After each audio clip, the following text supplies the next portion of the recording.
I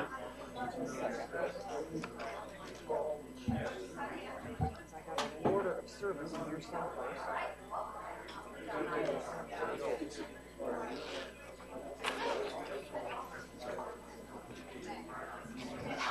Is there another chair over there? Or is there I got one for you. If you want, do you want to sit right there, or do you want to sit somewhere? I don't. I can. You want to sit sort of beside the podium, or what do you want to do? Just tell me where the chair is. I'll sit on it. Okay. All right. Just back there. I'll just put the chair back here. Yeah, that'll be fine. Let me see. It's basically directly behind you, Karen. Oh, this is the wrong page. Oh, cripes. What happened to my sheet that has the order? Here it is. Here. So it's Curtis, Jim, Brian, and John.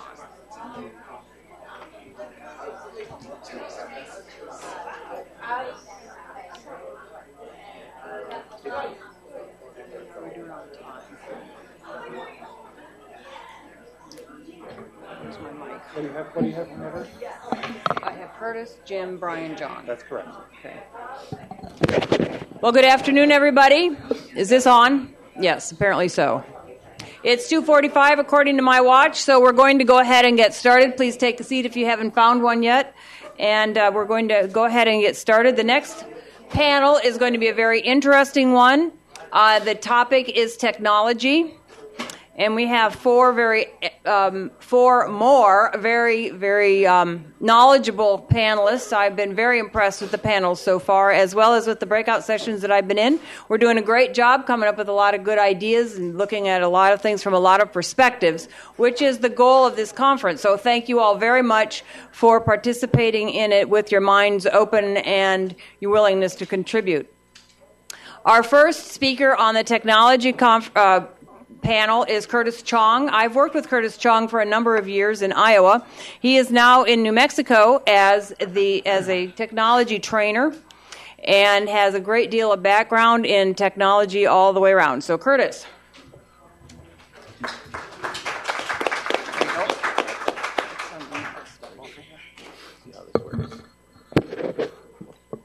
Good afternoon.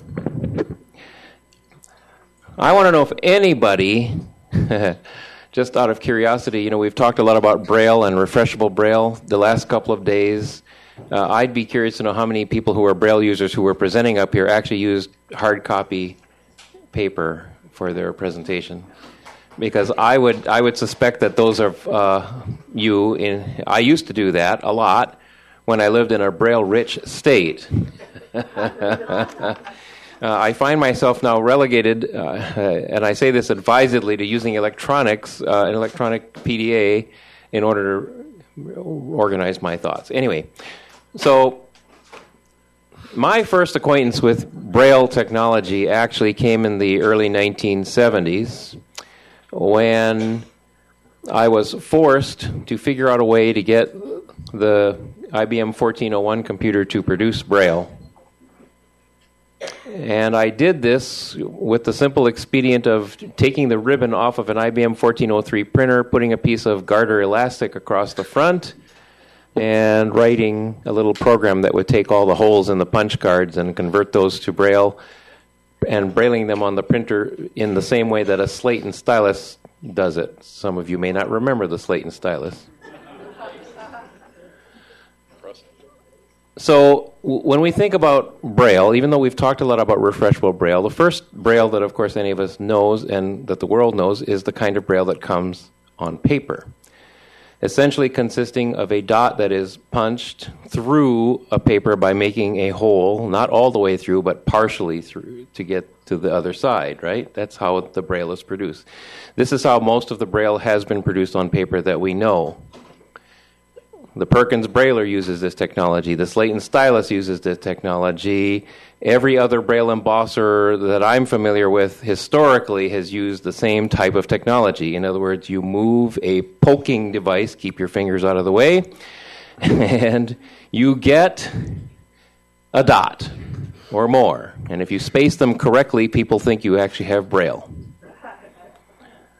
Now, back in those days, we also had other ways of doing Braille. So if you had a piece of Braille paper that already had stuff on it, you wanted to make copies, what did you do? You put a piece of plastic over the top, you sucked the air out of, again, something, you heated it up, you melted it, it pushed it down, you got what's called thermoform. And I don't know about you, but I've read thermoform, and after a while your eyes start getting stiff.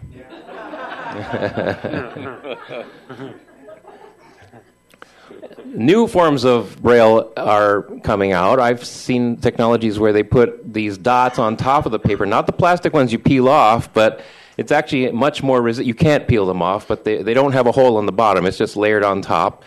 It's the beginnings of three-dimensional printing.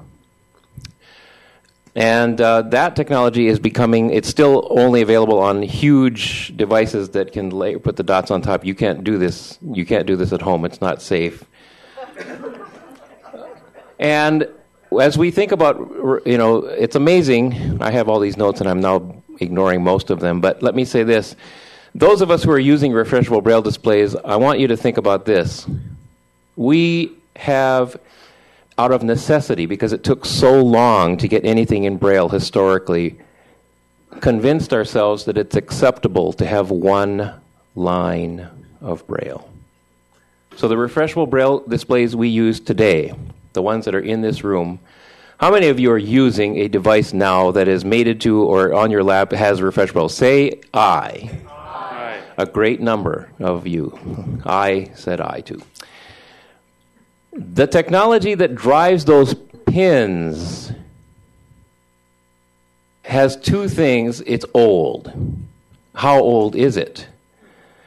Some of you remember the Digicassette from Tretyakov? That was before VersaBraille, I think. They use these piezoelectric crystal technology to flex these reeds, which causes the pins to move up and down. And that technology now, I think, is about 30 to 40 years old. And it has been the technology that we've used all this time, and it has not changed. We see this technology in many different products now. A lot more today, smaller products, 14-cell Braille displays, 12-cell Braille displays, 18-cell Braille displays, 32 Braille displays, 20-cell Braille displays, 40-cell, 80 cells. I think 80 is the most. But they all use the same technology, and they all have one thing working against them. What do you think that is? It costs. And remember, this group here, those of us who are here today are not the thousands of blind men, women, and children in this country. I hate to say this, but we're part of an elite group. Most of us here have online access. Most of us have access to refreshable Braille technology, and we're glad of it. And we found ways to get the money, either our own or somebody else's, mostly somebody else's, I suppose, to pay for it. How much does a note taker, which is not really a note taker, I think of it more of as an accessible PDA for the blind, cost? We're talking $6,000. That's a lot of money. Now, not to forget about hardcopy Braille, there's a place for hardcopy Braille, for Braille with more than one line that you can run your hand over and feel. When you're parsing a mathematical equation, this is the way I think, since I'm a sort of a geek, half-geek type person, or when I learned how to do subtraction, this was a hard concept for me to learn. I could add very easily and I could multiply quite nicely, but subtraction was a concept when I was a child, was very difficult for me to get. Until one of my teachers put the two row numbers, it was, I think, 25 minus 22 or something like that, up and down on the page, and I could feel how the numbers lined up, and they said, what you do is you take 2 from 5, and now you have a 3. But what happens if the number on top is smaller than the one on the bottom, I asked. And so the teacher put it in Braille and showed me, and that's how I could do it. So the hard copy Braille and the devices that make hard copy Braille, we should not forget them. And even though they use paper, great quantities of it sometimes, if you're doing certain kinds of activities in life, you must have the paper. But let's not forget historically some of the things that have come out. The Perkins Brailler, the Hall before that, and others. And then when we started doing digital hard copy Braille, the first one I saw was the BD3, which produced Braille on paper tape. I swear to gosh, there was a programmer I knew who wrote or caused her program to be brailled on a big fat roll of paper tape. And then there was the LED 120, which I thought was a very fast printer, 120 characters a second. But all of these devices had one thing in common. They used the little pin to make the hole on the paper. We now have, as I say, the plethora of refreshable Braille, and its biggest problem is that it is expensive. And let's not forget, by the way, that the embosser, humble as it is, and old-fashioned and antiquated as it might be, if you want to buy a Braille embosser just for your own personal use, what do you think the minimum cost of one of those? You know, I can buy a printer for $80 for the sighted. $1,500 to $2,000 is, I saw the price for a Braille printer. And in addition to that, you kind of need another piece of software to go with it if you're going to do, you know, some decent Braille. So what we're looking for in our panacea of the future, so we have to look forward, is we want a couple of things. We'd love to have a Braille display that's cheaper. Definitely. 12 cells of Braille should not cost $1,000. But beyond that, I think we have to think more than that. I've heard several times throughout this conference people saying, let's get refreshable Braille displays in the hands of everybody. Really? Do we want just one line of Braille? Why can't I have 4? Why can't I have 8? And do I really want 25? Imagine this now, 40 by 25, a refreshable Braille display that you carry with you. Are you going to fit that in your pocket, your purse? Do we really want, as consumers, a refreshable Braille display that is full page? I've been very careful when I talk about this now with people not to say the word full page. It's not that I'm against a full page Braille display, but I want us to think carefully about what we really could benefit from in terms of a Braille display that is more than function-wise, but less costly than, money-wise, than the stuff we have now. I am not content to have just one line of Braille, but I don't know that I really want 25. I think I could be happy if I had maybe 5 or 6, but I don't know. Why don't I know? Because right now all we can do is imagine what a multi-line Braille display would be and how it would behave. For example, think of it this way. All of your devices out there, all of you said aye, do you guys have cursor routing buttons above your Braille dots? Yeah. All right, so now think of this. Think of how Braille lines are spaced on a regular piece of paper. Do you want routing buttons for every cell on something like that? Is that something that we could even benefit from? Do we know? What has made this piezoelectric crystal technology so popular today? I submit there are 2 things that actually make the Braille displays that we now use something that we really like to have. They're quiet, relatively, and they're fast. You can be typing along and those cells will jump, right? 1 letter at a time, just as fast as you can type. And any new display that's developed, whether it's one line or multi-line, or whether it's cheaper or not, it would seem to me, I think we have in the back of our mind, better behave the way our displays behave today. Because if it doesn't move as fast or as quietly, or if your Braille display that's 5 lines high takes 5 minutes to refresh, is this going to be something you're going to want? Probably not. Some answers that we already know, I think, is that we want cheap and fast and quiet Braille displays. Inexpensive, I should say, not cheap. Cheap has a bad connotation, I would think. We want them to be quick as the ones that we use now, and we want them to be fairly quiet. We don't want an air compressor running every time I want to move a pin up and down. I can just imagine me talking right now, and all of a sudden the compressor kicks in, and there we go. Things we don't know yet are, what are the specific characteristics in the design of a multi-line Braille display? We all know that we want them to be more than one line. At least most of us would agree we want more than one line for some things. For what I'm doing now, one line is perfectly fine.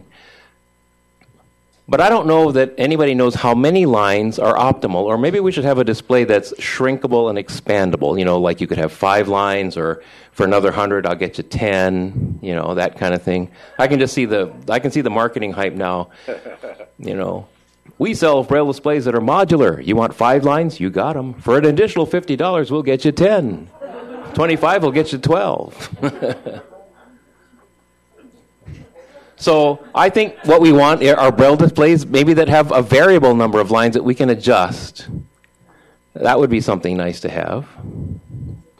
I think we still have to investigate how we want cursor routing to work and whether we even need cursor routing or how it should behave. Should it be like maybe you have 1 button per line and then maybe you slide your fingers across? There are technologies we can't even imagine yet. I don't know. We talked a lot about mixing graphics and text. Now think of how the Braille cells are organized. You have 2 columns of dots that are pretty close together, and then you got this yawning chasm of space between the cells, right? Maybe it's not that big. I exaggerate. But it's 2 and a gap, 2 and a gap, 2 and a gap. And then it's also true vertically, right? So the lines have little gaps between them. I submit that a multi-line display of that type would not work for displaying a dotted line drawing. You need another kind of matrix where the dots are uniformly spaced to get a better picture. And I would think that that would not be where the dots are going to go. And let's not forget what we might want for hardcopy Braille. Is punching a dot through the back of the paper the way we want to go? Or can we come up with a better way that will produce the dots more quickly and more cheaply and with devices that are less expensive? I don't want to have to pay $2,000 for a printer if I can get one for $1,000 or $800. And while we're on the subject, would we be able to use our multi-line Braille display for working on mathematical problems? I think it would be nice if we could. And let's not forget the humble slate and stylus, the value and the popularity of which has vastly been reduced by the generation of note takers and PDAs that we are now using in schools today. Doesn't anybody want something that's faster than a slate but just as rugged, portable, reliable, and cheap? Wouldn't it be nice if we could have something like that? Looking to the very distant future. In the last group I was in, I said, what would be nice if, Ray Kurzweil says that if you stimulate the nerves in such a way, your brain can imagine that you're in a whole sensory world and you won't even know that it isn't real. This is an idea that he has postulated. So if you microscopic that down a little bit, what if you could fool your brain into thinking that you were feeling Braille dots or raised images? Short of that, maybe we could come up with a type of surface that could be raised and lowered either with dots or with lines that we could feel. This would be the next generation of Braille display maybe. That the software, your hand's on the screen and you really are touching it, something similar to an iPad or like the iPad, but the dots come up and it feels to your fingers like real Braille. That would be kind of nice to have if we could figure out how to do it. I'll bet you if that ever came out, the cost of that would be comparable to what we're now paying for our Braille displays today. So then we're right back to where we were before, aren't we? Now we have Refreshable Braille, but we're still paying too much for it.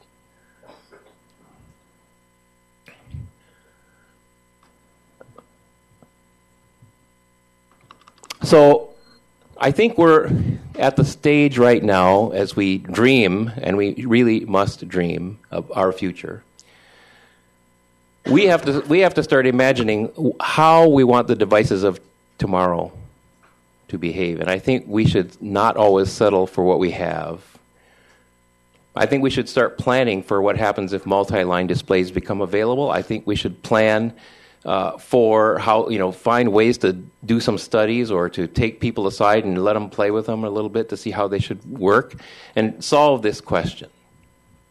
And once we do that, then I think we're going to be in a better position to have more dynamic, more interactive, and cheaper Braille that we can carry with us that will be almost like having a sheet of paper. Thank you very much.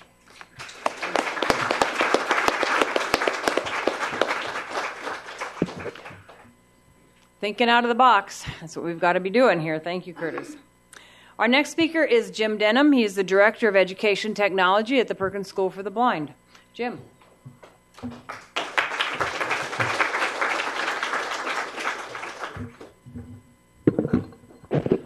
Put this up a little bit because I'm kind of tall, so I'll raise this up.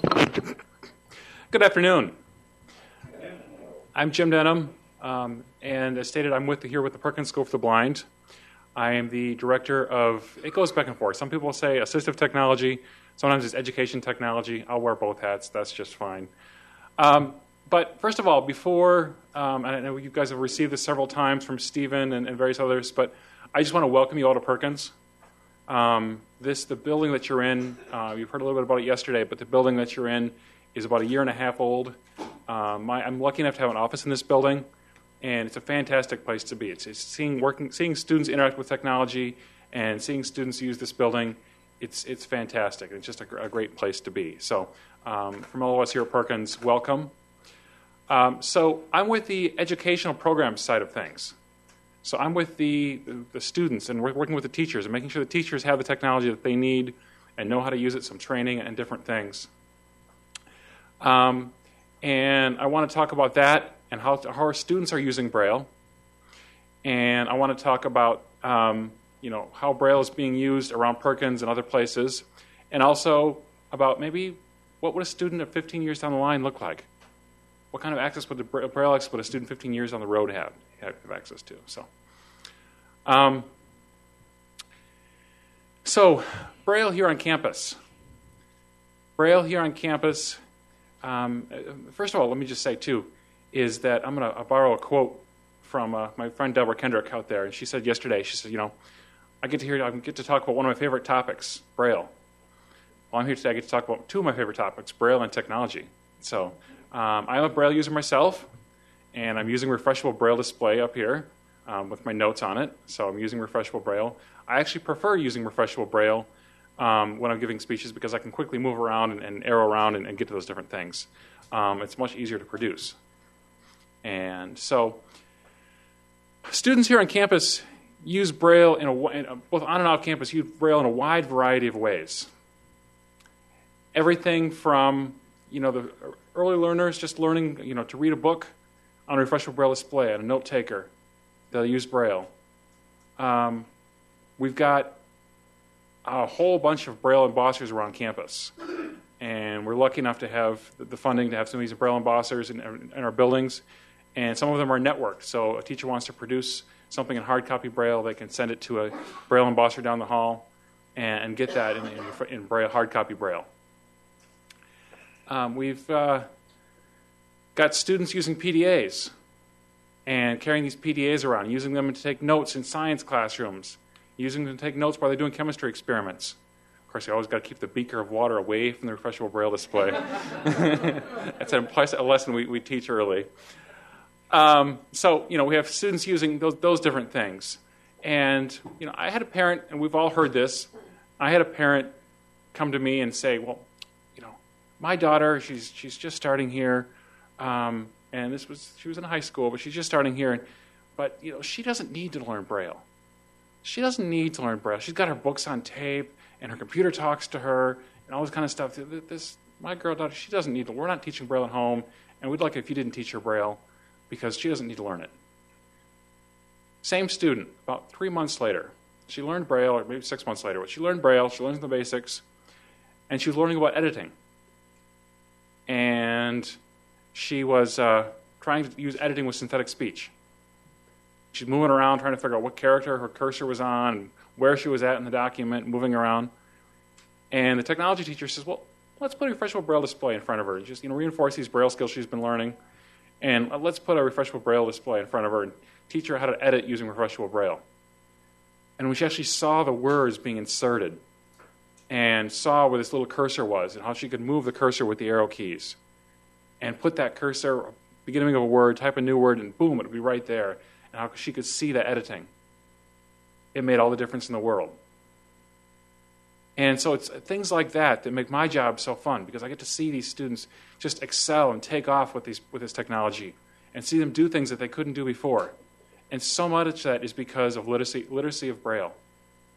Being able to read Braille, being able to use, as Curtis talked about earlier, lining those numbers up and adding and subtracting, and doing that in Braille is just so powerful.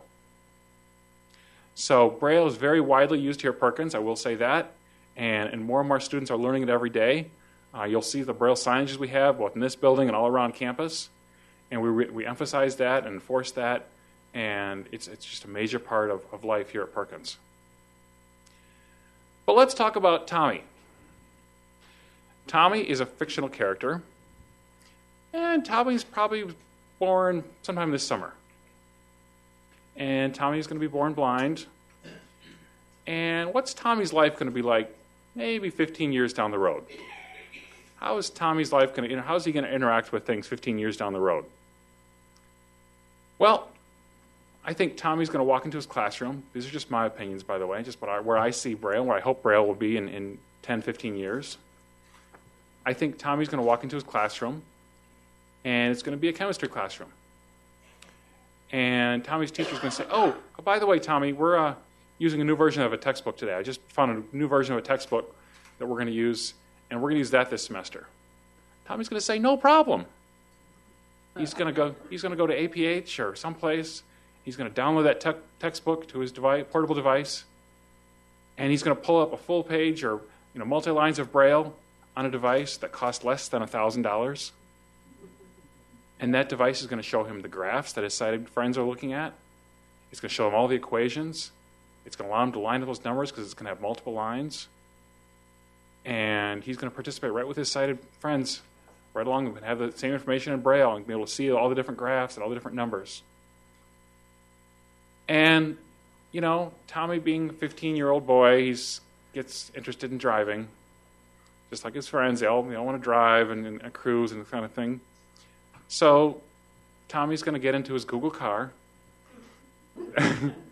and his Google car is going to, give him directions of he's going to tell where he wants to go, and his car is going to drive him there. But he wants a map. He wants to look at a map and figure out where the map is. So he's going to punch a button, and on his dashboard is going to be a small display that will show him a tactile map of the area, and complete with street names, and graphs that show him the different street arrows and different directions. And it's going to be right in the dashboard. So as the car is driving, we think of the cursor now. His cursor will be his car. It will follow along that map, and we'll show him all the different stuff that he can do. So, that's just two examples of where things could be at in 15 years. If we continue to stress the importance of Braille. If we continue to do that. Somebody said yesterday, I think it was Peter's talk, he said, Braille may be on life support. Well, technology can be the IV tube for that life support. Technology can breathe new life into that, because there's so much access to things now that through technology that we didn't have access to just even 5 years ago. I've been at Perkins 6 years, and just thinking about the other day how things have changed in the last 6 years. One of the biggest changes is iPads. We have teachers, one of the most important tools we have on campus for our students that students use is iPads. iPads support Refreshable Braille. The fact that both Google and Android include Refreshable Braille support with their built-in screen readers tells you that they understand the importance of Braille. They understand how important it is. And they're moving forward with it. And so that's another way our students use Braille on campus, is with the iPads and pairing with Refreshable Braille displays. So it's such a very critical, important thing. And, the new Kindle reading app that came out, it opened a whole new world of books. And those books were available in Braille. So, we talk about transcribers and things that are, transcribing books into different formats and specialized format. And, I don't think the paper Braille is ever going to go away. I don't think it's ever going to be a day, because it's nice to sit out on your front porch in the morning and read something in paper Braille, read those magazines that we all get, and look at those. So I think that's always going to be there.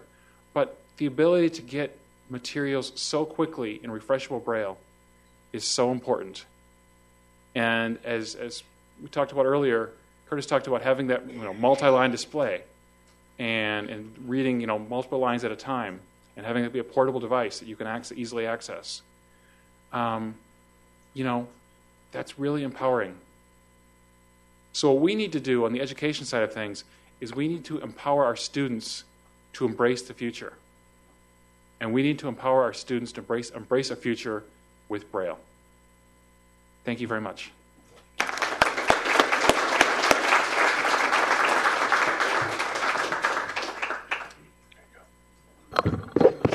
Thank you, Jim. Thank you very much.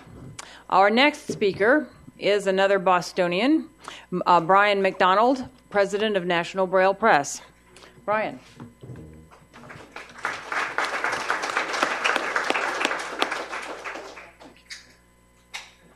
Oops. Thank you, Karen. Well, this is really fun. I've had so much enjoyment here with this terrific summit. It's been so successful, and I'm really proud to be part of it. And thank you, Stephen, if you're in here, and Perkins for hosting it. It's fantastic. This is really great. I think this panel, it's funny how we're going through. We didn't really rehearse anything, but it's going to really flow together, I hope, with all the pieces that we've talked about. So it's fun. Just very briefly, many of you know National Braille Press for our work in the books we produce, certainly for NLS, but we also do our own publications for Children's Braille Book Club, the Read Books programs, and our own pubs that we do with blind authors that are very popular. Certainly the technology books, many of you mentioned yesterday as well, have been very popular. And the last one just came out recently on the iPad, but we've done on iOS and lots of other ones. So that's our mainstream core work that we do. We also do a lot of tests and textbooks in the education market as well.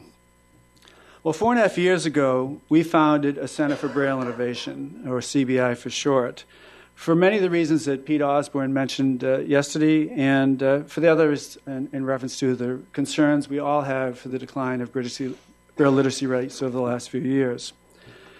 So I'd like to give a quick background on what we've been doing through our Center for Braille Innovation and the research we've been doing and the products we're looking at, and then talk about the future as well.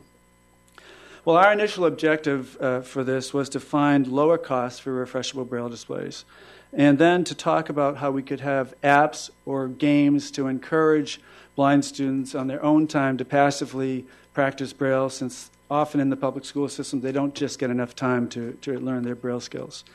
So after doing this for a little bit and getting organized, it was after I just started 5 years ago at NBP, our first call to ask for support with this, and Diane Croft actually introduced me to Dean Blasey. So I called Dean up. Many of you know of him. He's a pioneer in the technology world for refreshable Braille. He had been retired at this point, and I explained to Dean our goals of trying to solve these issues. He flew up to Boston and met with me for the day and met with Diane, and at the end of that day he said, "I'm in, I want to help." And so 4 years later, he has volunteered his time for the last 4 years as our senior engineer in these research projects we're doing through our Center for Braille Innovation.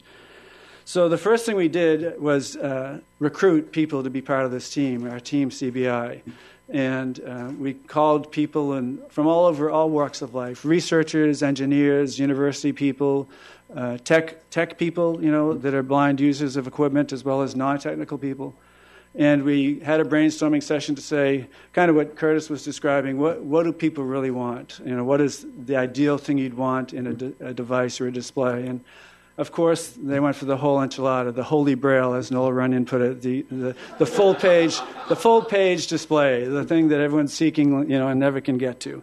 So, the rookie that I was, we said, sure, let's go for it. And so this team spent 6 months of discovery phase, really talking and researching and meeting with people literally from around the world, China, Italy, Japan, obviously our country, and many universities in the U.S. And what we found was that not much had changed in the past 25 years. Piezo, as we already said, is the stable that everyone has used for refreshable Braille. It's nothing had been found better. But we did find that a lot of promising technologies were on the horizon. Electroactive polymers were one that I won't talk much about. John will probably get into some of this as well with his piece. but there were promising technologies that had been looked at in the past, but now with the advances in technology today, they have more promise. Shape memory alloys, Nitinol, which I'll talk a little bit about in a few minutes as well. So a lot of things have been tried, too, in the last few years that were challenging. Having paraffin and graphite that would melt, and then we talked about pneumatics, Curtis. Ways to use fluidics and pump up an actuator braille cell through melting wax and things. And there's been rubber belts and wheels and all kinds of things in the past. One of my favorites was the lateral skin deformation with transducers, tactile transducers that was done by a university that I won't mention. But it was very interesting because everyone was trying unique ways to do this. Well, after all this research we compiled, we said, okay, our full-page display, our Holy Braille, isn't going to be ready for a few years. So we made two decisions. One was to say, okay, let's continue to work with our researchers and friends and encourage and find grants and support them in this effort to find a new technology to make a full-page graphic and display, whatever Holy Braille you want to call it. But the other thing we said was we could make a difference on the market today at least. So let's build a better mousetrap. Let's make a new note-taker, computer, processor, and influence that price point and try and lower the cost to do that. So we did two projects concurrently, and we started 3.5 years ago, working on making a 20-cell portable high-processing computer that's Android-driven, that has lots of features and bells and whistles on it, which we've now named the B2G, B number 2G for Braille to Go. I won't get into the patent trademark issues I had, which were brutal, but that's what we ended up with. And so we're working on that. We hope to release that in the near future, and we hope to sell it for a lot less money to at least make a change in that paradigm of how difficult it is for the exorbitant cost of Braille displays. Now, 2.5 years ago, I will say that Tuck Tinsley from American Printing House, Mark Maurer from National Federation of the Blind, myself and Dean Blasey got together in kind of a mini transforming Braille summit of our own at one point to figure out what we could do to figure out the future of Braille technologies. And another engineer that we knew of, named Mike Romeo, who some of you might know from the Romeo embosser or the Juliet, he had an idea a long time ago that he had never implemented on a way to make a lower cost actuation of a Braille dot. And so we got together and we funded it for a project to see if we could come up with a solution for a multi-line display. And last July at the National Federation of the Blind Convention, we did not show it to anybody in the public. I'm being clear about this, and as Peter said yesterday, I'd be careful what I say now because it can bite you on the back. We don't want to get people's expectations too high. But we did show a multi-line, a 5-row by 40-cell Braille display in the suite of NFB, who is our partners. I will, in full disclosure, say that they are partners with us in these projects. And APH was in that initial run as well. But what we did show was a multi-line display that worked. It wasn't as fast as we'd like. It was a little noisy. We had some issues with some solenoids. Curtis actually did get his hands on it, to be honest. But it was the most amazing thing I was proud of was that the reactions of everybody was phenomenal. They were so excited to get their hands on something that they'd never touched or seen before. And I saw people grabbing their cell phones. You got to come down here real quick. I've waited my whole life to see this, And it was, it was pretty exciting. So we did that. We learned a lot from it. Life moved on, and so did the greater demand for digital literacy. And I can tell you, we are producers also of texts and textbooks. In the last 2 or 3 weeks ago, ACTs announced that they're going fully digital by 2015. The Common Core Initiative is going digital as well, roughly that same time period. SATs haven't announced that yet, but I'm sure they will follow suit and look at that. And admittedly, they're saying there'll be lots of bumps and hurdles in this process. However, I can tell you as a producer of tests, and we do 31 of the 50 states for standardized assessments now, one of the tests that we bid on for a contract, we were rejected because they said, oh no, we're not going to do any Braille, and we're not going to do any tactile diagrams. We're going to give them a screen reader. So I'm just being clear that We don't want that to happen. We want to prevent that. And so one of the things that we are working on now is a second-generation solution so that we can get these national assessments and regional and state tests to realize that there is a solution that can be digital output. And we are now working on a 5-row, 40-cell across Braille component with a 20-row by 40-cell area for a graphic display. Okay. Now, don't get excited and don't cheer because I said I want the excitement to go too high. But I do want you to, I think we now need to face the fact that we need to look at future technologies and possible solutions. And I'm emphasizing possible solutions to get and push and make this curve go beyond where those students taking a standardized test can take it at the same time, get graded the same way, and have the same questions output in a digital graphic and Braille display. And that's the way it has to go. And I don't want to settle for anything less, and so that's what we're working on. So we have one. We're putting in, assembling it now as a prototype, a proof of concept. I will tell you it's different. It does not use piezoelectric. It uses Nitinol, which is a nickel-titanium alloy. I don't want to get too detailed, but it's a different approach. Nitinol has been around a long time. It's used in a lot of medical devices. It's used in braces for your teeth. When you put a current or a heat into nitinol, it shrinks, and then when it cools, it retains its shape. That's why it's called a shape memory alloy. You put it on braces on your teeth, and the heat from your body will help the braces contract from the wire and the nitinol. So there's a lot of applications like that. We are putting together and assembling it. We hope to have it done in the next few weeks. We had one part that had to be redone. It was rejected from the mill. But we're hopeful. There are challenges to it. Nitinol has heat it generates. It has a power consumption that we have to manage. But it is very durable and it's very low cost. And it doesn't have the scale issues of piezoelectrics that you can't stack as easy and they get fat and you can go wide or as long as you would like. Now, Curtis mentioned also, which I agree with, we don't know what people want. Just because we're making a 5-row Braille area with graphics above, we assumed 5 might be good for testing math and calculations for an exam. We're doing that initial version for the test and textbook area, but obviously that's a big piece of equipment to run around with. We're not expecting it to be portable, but you have that opportunity to then, and the most exciting part I see is looking at tests and focus groups to see what people really do want and getting an assessment of, is it 2 lines, is it 3 lines, is it 6 lines, or what kind of reader do you want? But then you have the opportunity to make different types of products that would work with that. So that's exciting.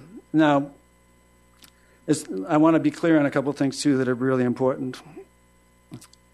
As technology continues to advance now, new innovation and materials are emerging all the time. One of our people that we work with through the team, CBI, is Takeo Sumeya from the University of Tokyo. He is a quantum physicist.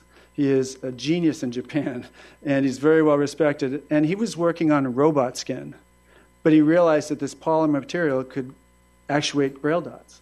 And that's how we met him. And I'm not saying he solved it. Organic materials have challenges as well because they can degrade and not have the durability we want. But it just goes to show that there's so much going on today in the world that there are opportunities of new technologies emerging, not even necessarily for what we want, but it could be for what we want for Braille. So we continue to forage the world and talk to people to find future solutions. Now, whether it be nitinol or piezos in a different form that somehow would become less expensive or shape memory alloys or some electrical mechanical method, I want to be clear that the devices we're trying to make does have a shelf life. Piezos have been around for a long time and they'll still be around for a long time. We're not saying they're no good anymore by any means.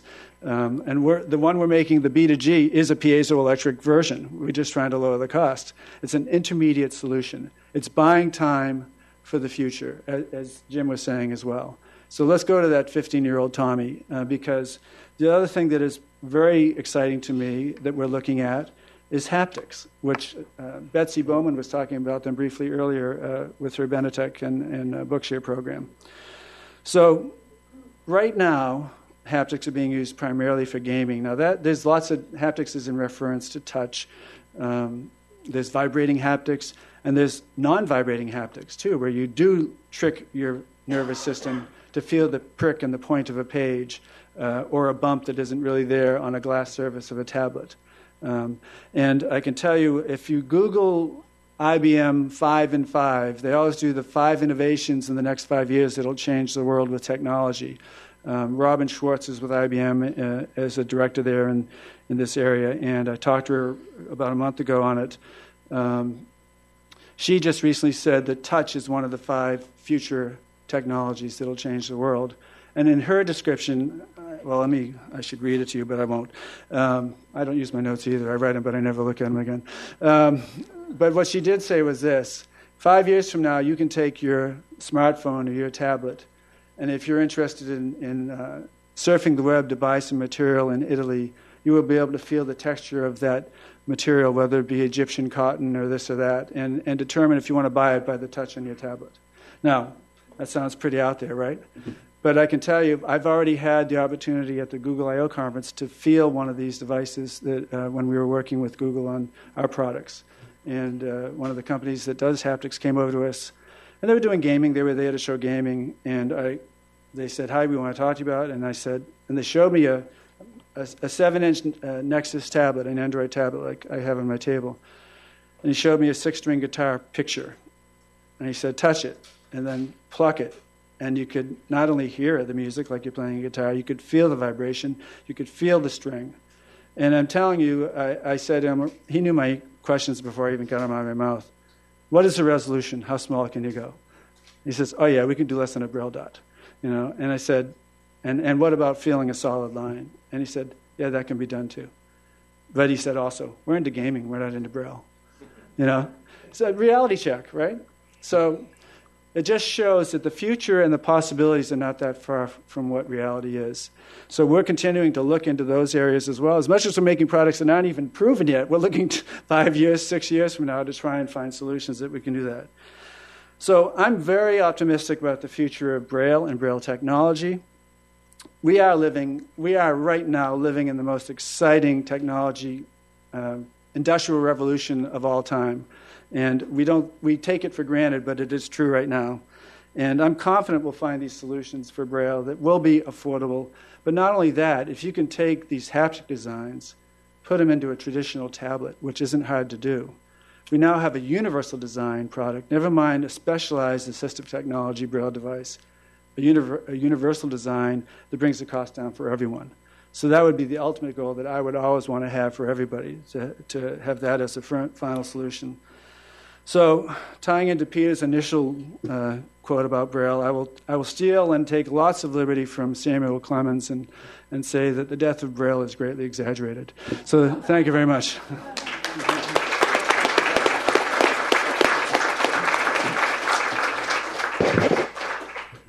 Well, thank you, Brian. Thank you very much. Our last speaker on this panel is going to talk to us about more futuristic things, I think. It's John Freese. He's the Design Director of Product Development Technologies in Newton, Massachusetts. John.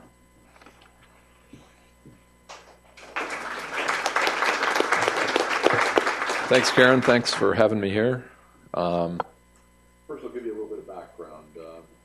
I'm a mechanical design engineer and a leader of teams. Yeah, it is. No? There it is. How about that? Hello, hello, hello. So, as I said, I'm a mechanical design engineer and a leader of teams that develop electromechanical products for volume production. I've done everything from mobile phones to kids' toys to medical devices. I work for a company called PDT, which is a product development consulting firm. We've got 130 employees around the globe, and our niche is developing rugged mobile electronics. About 3 years ago, I approached Braille as a complete outsider. I'm sighted. I didn't know much about Braille at all, but through work for Perkins and something called the Transforming Braille Group, I think I've seen a good sample of current technology and what could come next, while still hoping to be surprised by something new, like Brian's talked about. So Judy Dixon asked me to talk on why we haven't seen much change in refreshable Braille cells in the last 30 years or so. Curtis talked about it, Jim and Brian talked about it as well. Judy said, why is it so hard to find another way? And my answer is actually pretty short. Improvement is only constrained by size, weight, speed, power, cost, noise, reliability, and production volume. So just because the answer is short doesn't mean it's simple.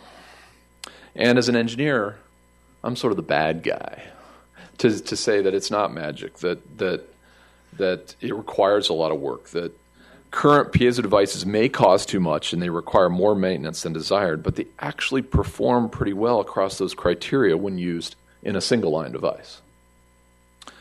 So let's look at these critical success factors and talk about them a little bit. Cost is a given. Everybody wants lower cost.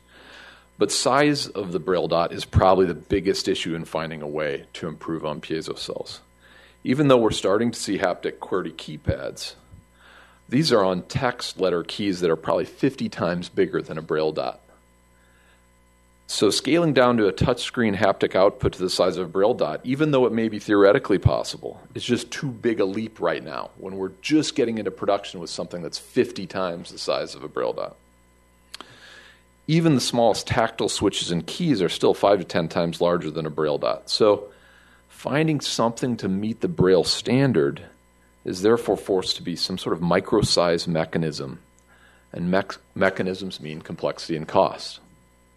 Power consumption and portability is probably the next largest complicating factor. Alternate materials and mechanisms often require inefficiently high voltages or fans to cool them to meet the speed and reliability requirements that you're used to. This means a bigger, heavier battery or even a plug into the wall, and I don't think anybody really wants that. I've seen lots of concepts that try to get around the size issue by moving mechanisms and electronics away from the small outline of the cell itself, but that hurts for portability and complexity. Reading speed. Reading speed is controlled by the reader in existing RBDs, but they can react very quickly for fast readers. Refresh rates under 300 or 250 milliseconds are quite hard for complex mechanisms and some alternate materials. Maximizing speed tends to cause higher temps, require more power, and increased noise. Noise is a possibility anytime something moves, especially when it's moving quickly. It is something we're all sensitive to, especially when trying to read in a group. Piezo cells are very quiet and will likely take something similar that doesn't use motors or gears to keep a next-generation device quiet. Next is reliability. Piezo devices certainly do require care and maintenance, but they can provide the necessary millions of cycles if kept in good condition. Many alternative cell ideas driven by motors or solenoids just can't meet that high millions and millions cycle requirement. Development cost and low production volumes are huge behind-the-scene issues that most users don't see that keep new concepts from getting to production. It's a bit of the age-old chicken or the egg question in that truly novel new technologies need lots of upfront capital to develop and therefore a big volume payoff once in production. RBDs are still too much of a niche product to draw that kind of attention, so we have to try to find something that rides on the coattails of other advancements. Obviously, any haptic tactile advance is of interest to this community, but as I mentioned, a lot of these simply can't be applied yet to something as tiny as a Braille dot. Despite what I've said, you're likely still sitting there saying, wait a minute, I was reading basically the same piezo cells back when Reagan was president. Back then, every phone call I made was from a rotary dial telephone that was anchored to the kitchen wall. I've got an iPhone now. This is crazy. Come on, give me something better. So let's compare RBD cell hardware to that of the iOS devices that everybody loves so much, and I do too. The very first music iPod was a clunky brick that had a mechanical scroll wheel tactile interface and a tiny black and white, totally inaccessible, non-touch display. It was thought of as weird because the user couldn't take the battery out to charge or replace it. But improvement in hardware and software has made iOS devices almost completely solid state with no moving parts. This is a huge advantage in all the criteria we've talked about. Smaller in size, fewer components to wear or break, no noise, less power means less heat. plus, of course, massive production volumes to cut costs further. Your iPhone is a solid physical object which mechanically doesn't have to do anything except maybe vibrate stupidly every once in a while. But the RBD still has to push up the same dots millions of times to mimic what you would feel on paper.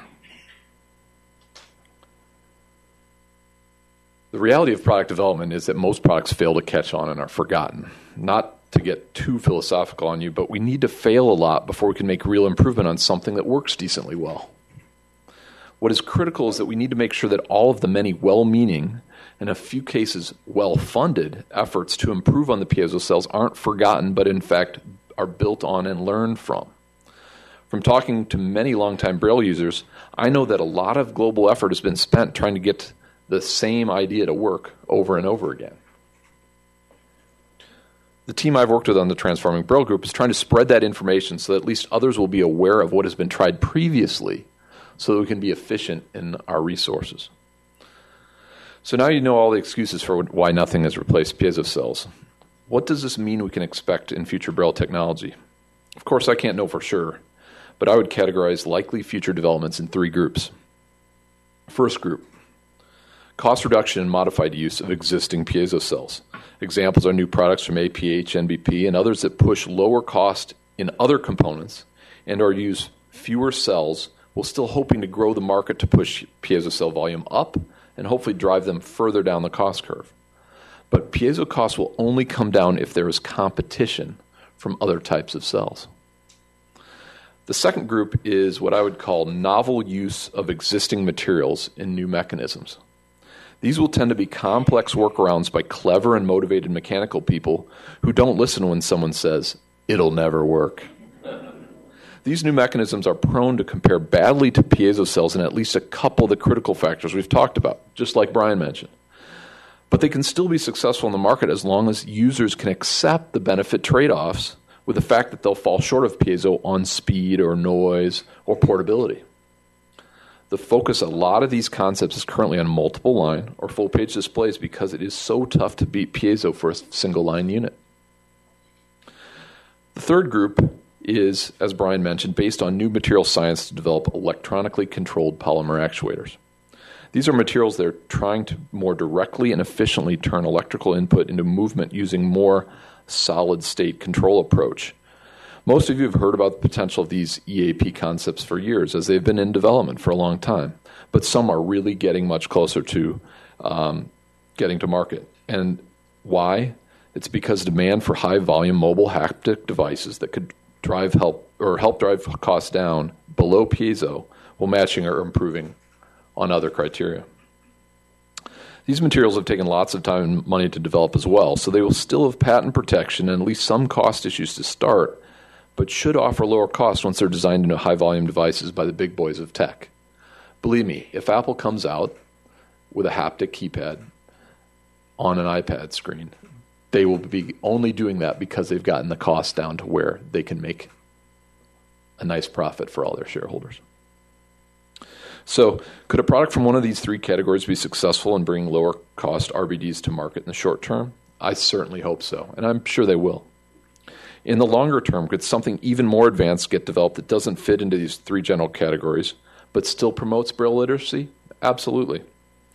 As a thought experiment, let's try to set aside at least a few of today's constraints on new Braille technology.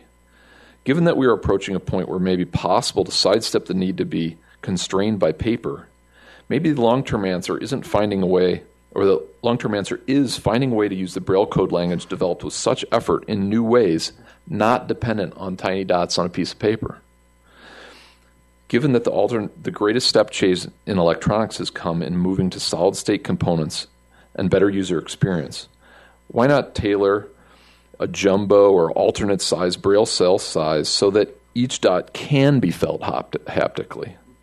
Then maybe a palm placed on a flat touchscreen could feel imaginary tactile dots of Braille. Or we could teach readers to recognize a larger Braille cell output through 6 vibrating motors laid out in the palm of a glove when you point a finger at a letter on the screen. Those are just a couple quick ideas that likely aren't even that original. The people in this room are not only Braille users, but the stewards of its future. So I'm looking forward to hearing even more crazy ideas in the breakout sessions. Thank you.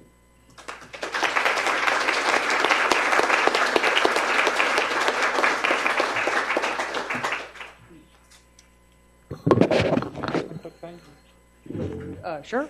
So being that we are the technology group, I think it would be good that we all share our email addresses. Speak for yourself, Jim. Yeah, exactly. Well, that's what Siri's for. Come on. My email address, if anybody wants it here at Perkins, is jim.denham, that's DENHAM, at perkins.org. Anybody else want to share their email address? Sure. Mine is john.freese at pdt.com.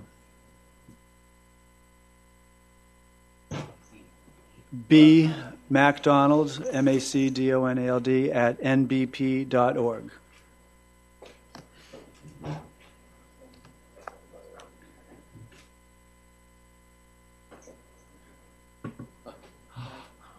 I'm vertically challenged. Curtis Chong, CurtisChong, at earthlink.net.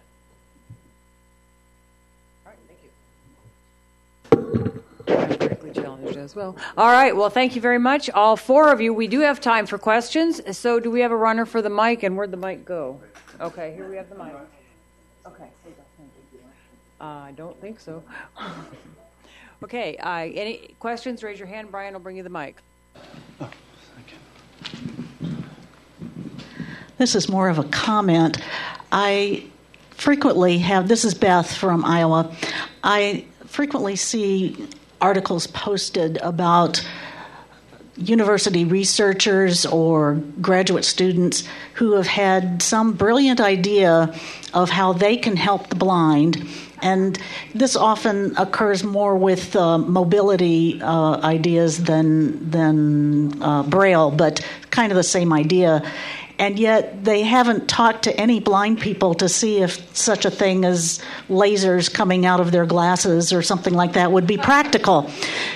What I would suggest is developing some kind of communication system with those university research labs that are interested in pursuing technological innovations for the blind, and let them talk to blind people about what they need. What a concept. I got you, Sue. I'm right here. Sue, I got you here. Hi, this is Sue Amateur. We're supposed to be thinking outside the box today, and I've been trying to do that this afternoon after 3 cookies. But, we've talked about students and Braille, which is wonderful, but we're forgetting a huge segment of the blind community, and that is the people who are newly blind. And I'm not convinced newly blind people will never be interested in learning Braille or whatever you call that new thing, haptic or whatever. I'm not a techie, but we have to find ways of getting a way of using an alternate language, which is how I see Braille, to not only students but all of the newly blind folks, no matter what their age is, so that just because you become blind or your vision gets worse, you only get a choice to read by audio. I don't know the answer, but let's not forget all the folks that are over age 55 or who are newly blind who should not have to give up reading. Hear, indeed. Thank you.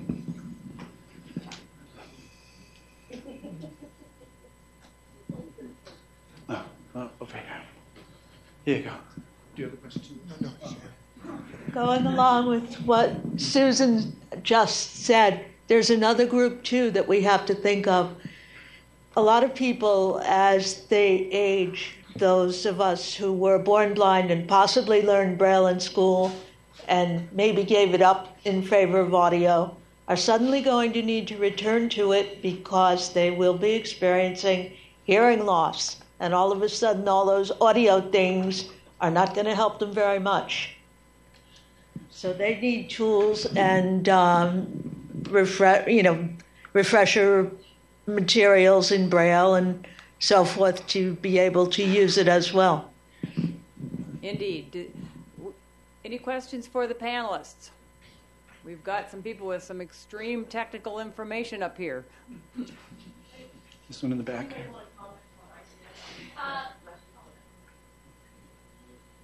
Brian, I lost that one, sorry. So I'll put a plug in for the Perkins Smart Brailler. I'm sure there's going to be a demonstration tomorrow.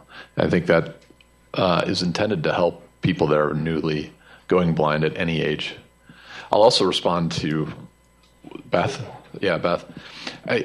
I've seen that too, and I've been frustrated. Frankly, a lot of those, universities are in the business of promoting universities, right? And so their PR departments get ahead of themselves, and I don't think it's the kids' fault. I think they're doing the best that, they can, but at the end of the day, they just have to do something for a semester. And as the team that Brian's working for, I think anything useful, and I'm making a broad brush here because I'm a newbie outsider, but it seems to me anything useful that's come really forward has been by someone that has been personally touched by vision impairment and has extreme motivation to take it past the point when people say it's never going to work, because people are always going to say it's never going to work. I just came up and told you it's never going to work.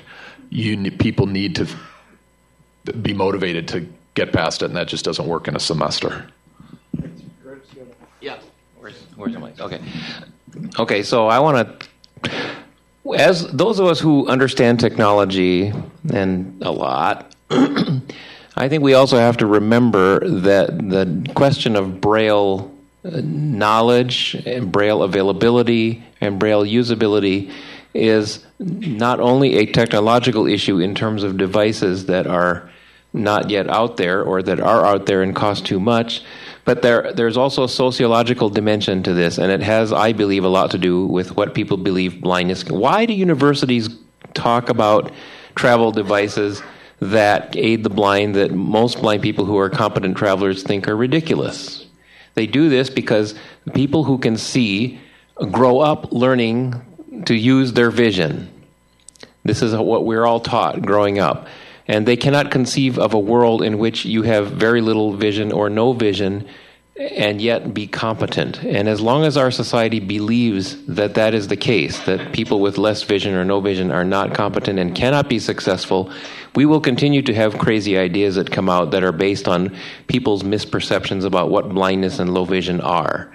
And when that day comes, in some future distant generation in a galaxy far, far away where that is no longer the case, then we'll get devices maybe that we want. Deborah? Okay. Thank you. Ryan, I got you next. Okay. It's Deborah.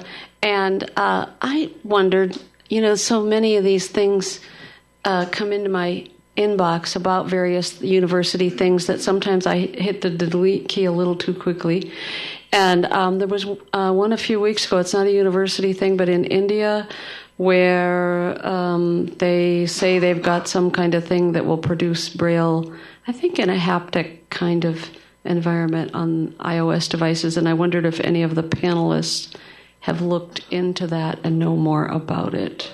This is in the deck, right? Maybe. Or This is the one that had the face, that described a face on the front of the. Yeah, this is a guy named Sumit Dagar who I actually met with him a month ago in Boston. He applied for our Touch of Genius Award a couple of years ago, and he did a TED Talk 2 or 3 years ago as well. And I will be honest and tell you that his intention is not to make that happen. It went viral, and it was not even really accurate for what he was developing.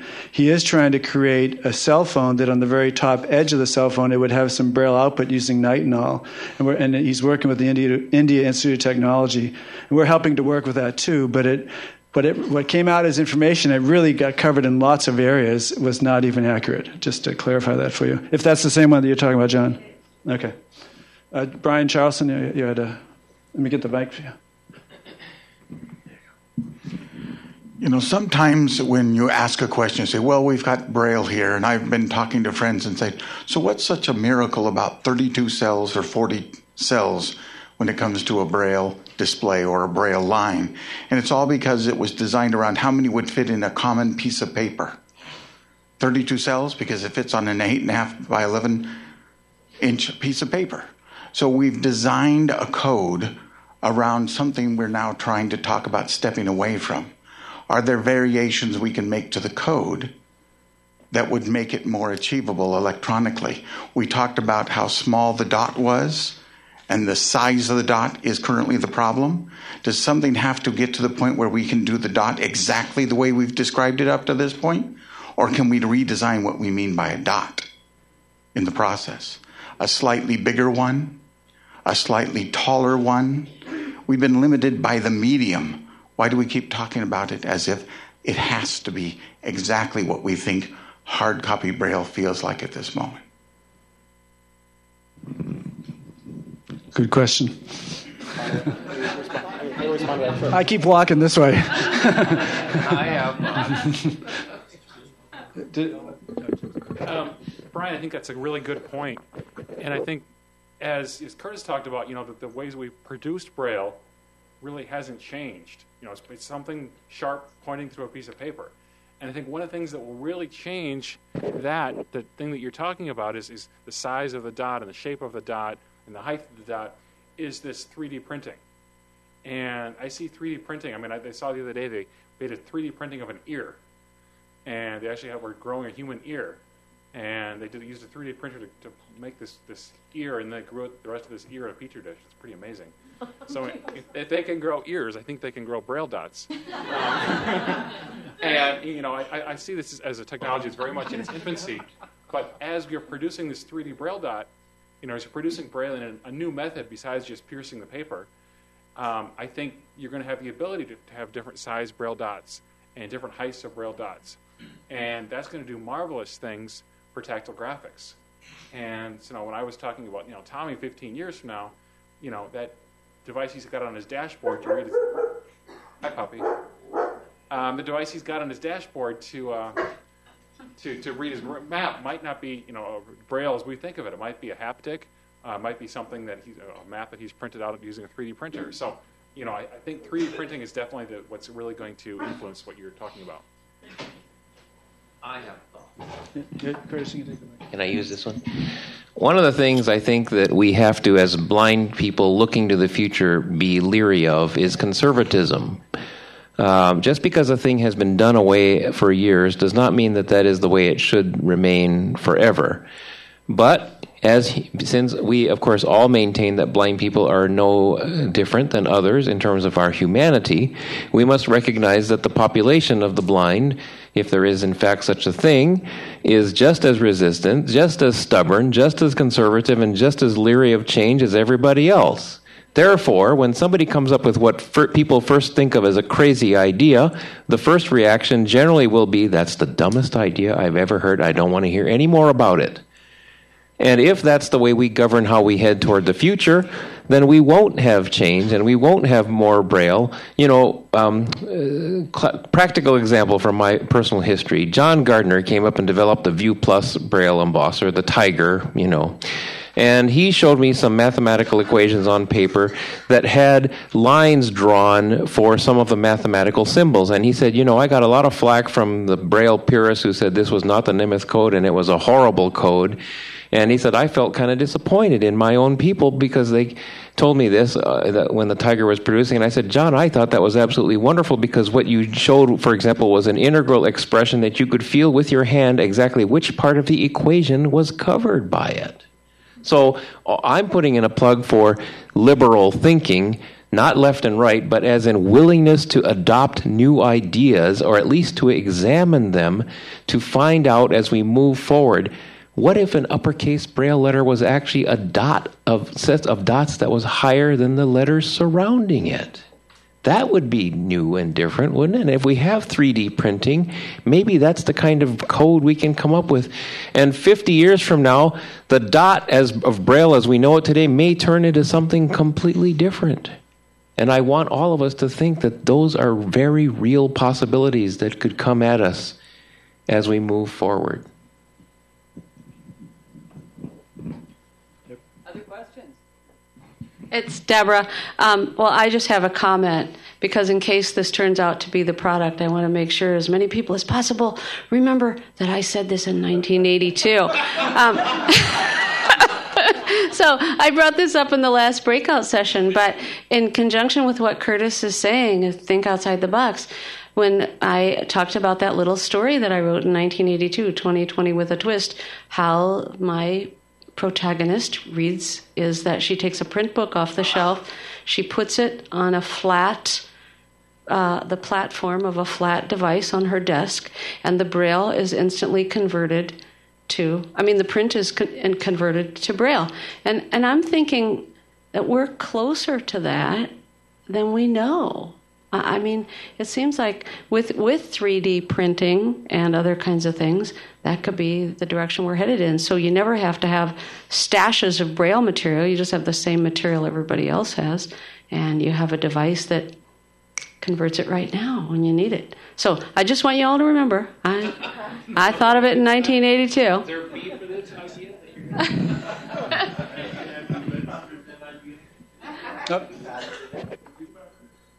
You go. Okay. Hi, this is Paul Edwards, and I guess that these comments have persuaded me to be a little heretical, and also to demonstrate my age. At the beginning of the arrival of computer technologies, there were some very strange devices developed for blind people. I don't know how many people here remember the sonotone. And how many people remember some of the early iterations of the Opticon, which many of us know and actually love? But I'm wondering to what extent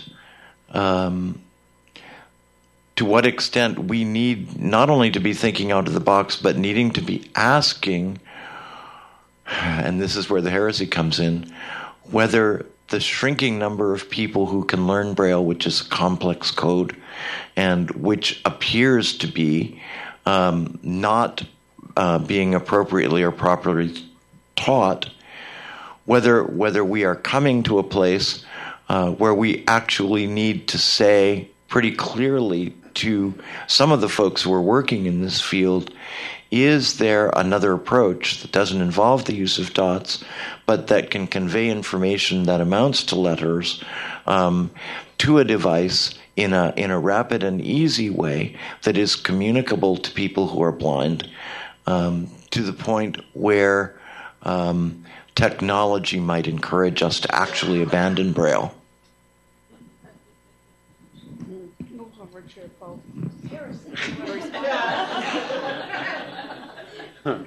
One second. Where? Right here? Oh, I'm sorry. I see Peter. Who's first? I don't know. I don't know, but I'm not too good at this. I'm willing to go out and on a limb here because I'm an outsider. But so to me, if you think about what Braille is, it's a tactile thing. It has to be tactile, and maybe you guys can argue and throw oranges and apples at me. I don't care, but that's why I would push again.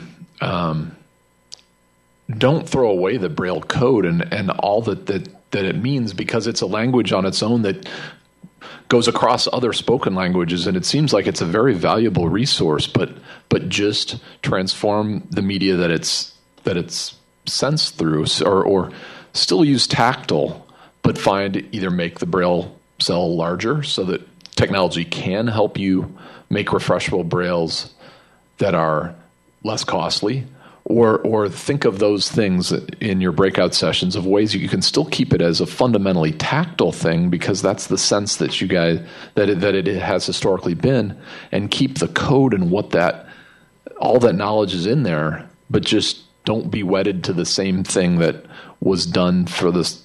Take up the smallest amount of paper possible. Yes. All right. You got Was time that Pete? for about one more question? One's coming over. If you like. There we go. The price is right. Thank you.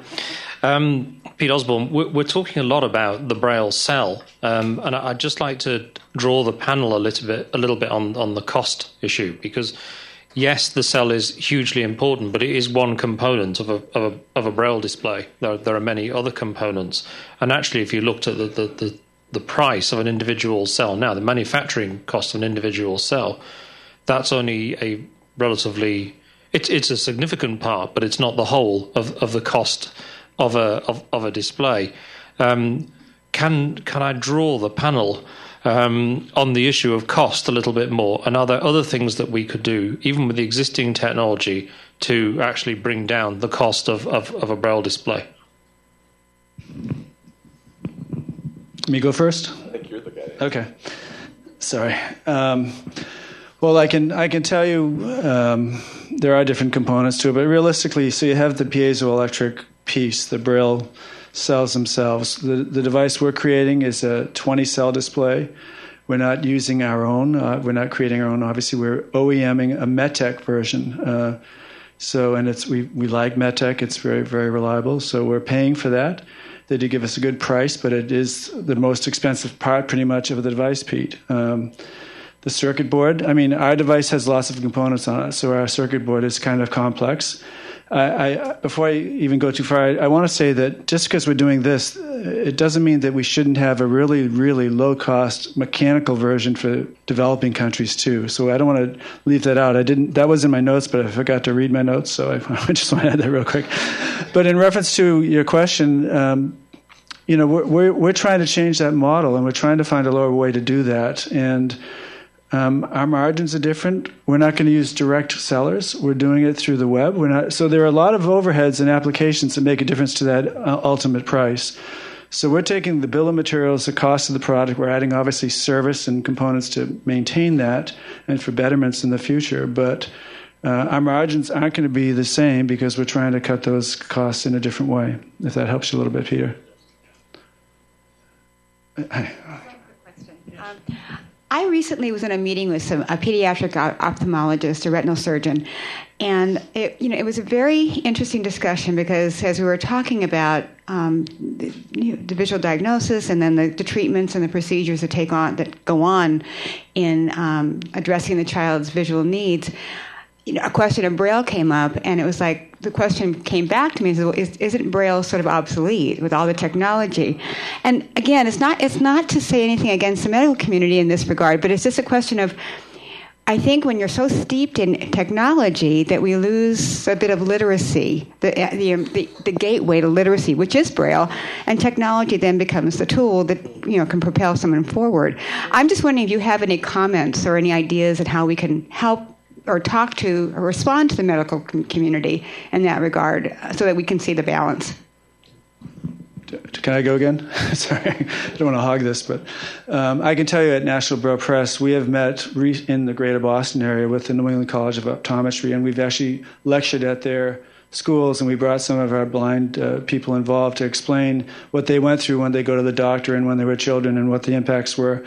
And so that those students that become doctors realize that they haven't failed if they haven't solved the eye problem. And so we've worked hard with them, and they've been very responsive to that. And so we're continuing to do that on a local level. But you're right, it is a problem that we need to address in a broader area.